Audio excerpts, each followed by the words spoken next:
playing Candy Crush? Passed your lives around? You good? Alright, cool. This is great. You know, they have the dancing, the singing, and then they have someone come up and talk. Nice. That's the way to keep the live party right here.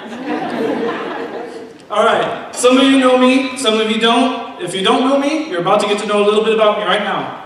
I go by the name of CeeLos on stage. When I do my stand-up, I've been doing this for about 3 years. I'm an amateur comedian, actually. I'm still starting. And this is actually my first professional style gig because I'm actually getting paid to do this here. And this is one of the biggest audiences I've actually performed to right here. So give yourselves a round.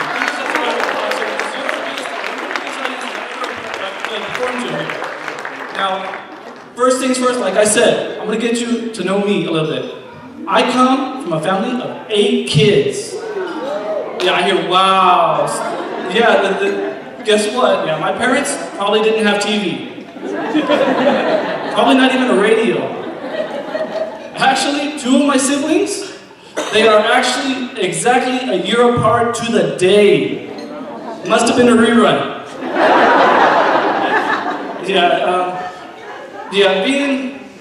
If you think about this, out of the 8 kids, I'm actually the youngest one. The youngest one. So I know some of you are thinking, he's probably spoiled, he got everything he wanted. Not true. Well, a little bit. It's partially true. For the most part, I got hand-me-downs. And the hand-me-downs really sucked. Let me explain why these hand-me-downs sucked. For the simple fact that 5 of my siblings are female. And so therefore, those ping pumps hurt. School pictures, not that fun, because my sisters were the ones dressing me. I had, interesting little pictures here and there. I always thought maybe they're just trying to push their limits as far as they possibly could to see when my mom would actually turn around and go, you know what, he's had enough, stop dressing him like that. So for my senior picture, I was wearing a halter top and high heels. And I pulled it off. I rocked it.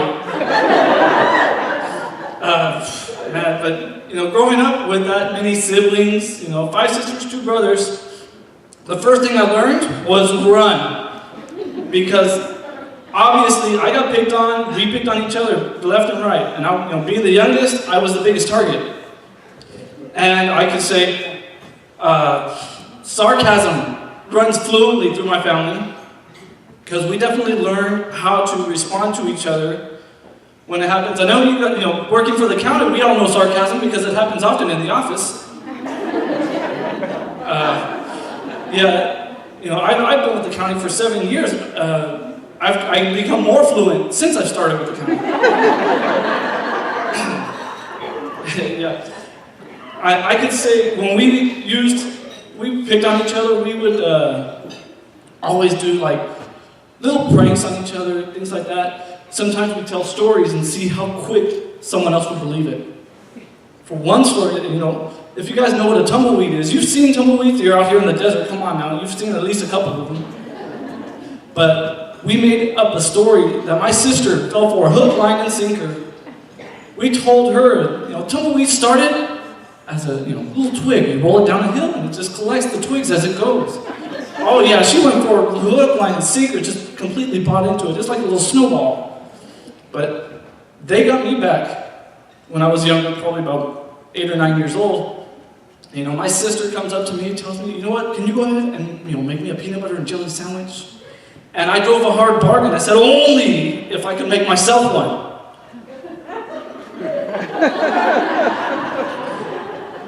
You ever hear the term facepalm? Yeah. That was mine. I've had plenty of them, but, as I grew up, I always thought, you know what, I'm not going to let my kids fall for these things like I did. I have 2 kids, and they play pranks on me now. And, it's funny because, they catch me in the weirdest moments and stuff like that. And, I'll be driving down the street. I have my son in the back seat, and all of a sudden he's just chatterboxing away, and I'm trying to focus on, I'm looking for an address or something. And he's just going on. I'm like, will you stop already? I need to be quiet. I'm looking for the address. I turn on the radio, just to find the address properly. And he just keeps on going and going. I'm like, just stop already. I've raised my voice to the loudest I could. And he turns to me, Daddy, I'm just a child. I had to pull off to the side of the road because he caught me that much off guard.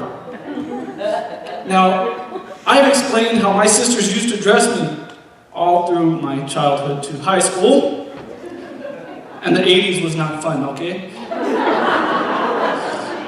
But I could say, with all those confidence builders they gave me, it made it a little hard as I'd never dated until college.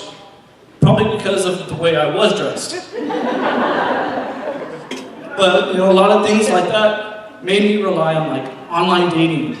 Now, when I talk about online dating, I did this. I met my ex-wife, yes, through a chat room, not eHarmony, not Match. I met her through a chat room.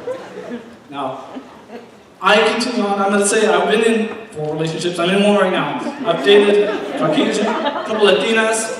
Right now I'm with a Filipina, and it's going so good I had her deported. Yeah, she's out in China right now, but I still love her. I don't know if she feels the same about me. She says we're going different ways. She had to take a flight for hers. But I do my thing. I do my thing as best as I can. Now, the reason I probably relied on the online dating was probably because it was a lot easier for them not to see me dressed the way I was. But because I did it before there was those dating websites and all that, I had to have a really good game. Be able to talk it up because apparently, look at me. I'm not exactly the catch of the day here. I know a few of you out here will be throwing me back, okay?